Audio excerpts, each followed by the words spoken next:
સુરતમાં ગૌમાંસનું વેચાણ કરતા અને અગાઉ પકડાયેલા શકમંદ ઈસમોના રહેણાંક સ્થળે તથા કતલખાનાની સંભવિત જગ્યાઓ પર પોલીસનું સરપ્રાઇઝ ચેકિંગ હાથ ધરાયું.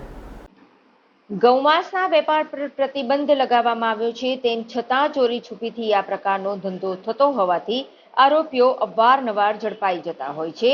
ત્યારે આ પ્રકારના વેપાર પર લગામ કસી શકાય તે હેતુથી પોલીસ દ્વારા સરપ્રાઇઝ ચેકિંગ કરવામાં આવ્યું હતું. અલગ અલગ પોલીસના ઉચ્ચ અધિકારીઓ તેમની ટીમો સાથે એક સાથે સરપ્રાઇઝ ચેકિંગમાં ઉતરી આવ્યા હતા.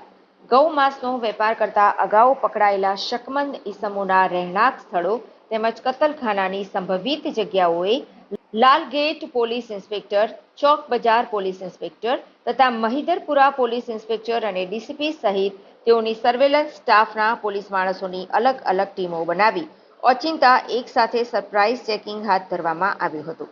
દરમિયાન કોઈ ગુનાહિત પ્રવૃત્તિ ચાલતી હોવાનું જણાઈ આવ્યું ન હતું. તેમજ આવનારા દિવસોમાં પણ આ પ્રકારનું ચેકિંગ તથા રેડ કરવાની કાર્યવાહી સતત ચાલુ રહેશે. આજરોજ ઝોન 2 વિસ્તારના લિંબાયત પોલીસ સ્ટેશનમાં કોમ્બિંગ ખાસ વિશેષ પ્રકારનું કોમ્બિંગ હાથ ધરવામાં આવેલ.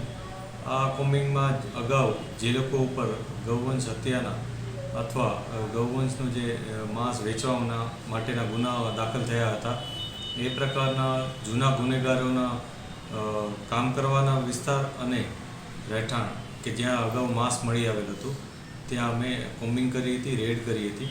આ કોમ્બિંગમાં લિંબાયત પોલીસ સ્ટેશનની ટીમની સાથે સુરત શહેરમાં અમારા જે બીજા એસીપી છે એ ઉપરાંત અમારી પોતાની ટીમ ઝોન 2ની અને સાથે સાથે એફએસએલના અધિકારી પણ હાજર રહ્યા હતા કે જેઓ ટેકનિકલ ગાઈડન્સ પણ આપ્યું હતું અને એ લોકોને આ બાબતે જેઓ વિશેષ પોતાની એક્સપર્ટીઝ ધરાવે છે તેઓ પણ સાથે રહ્યા હતા.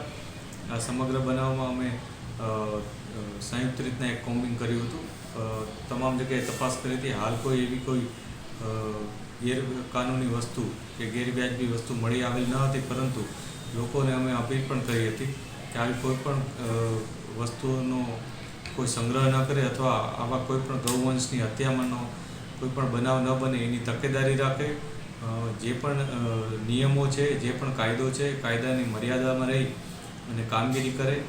પોલીસ આ બાબતે તેઓને અપીલ કરી હતી.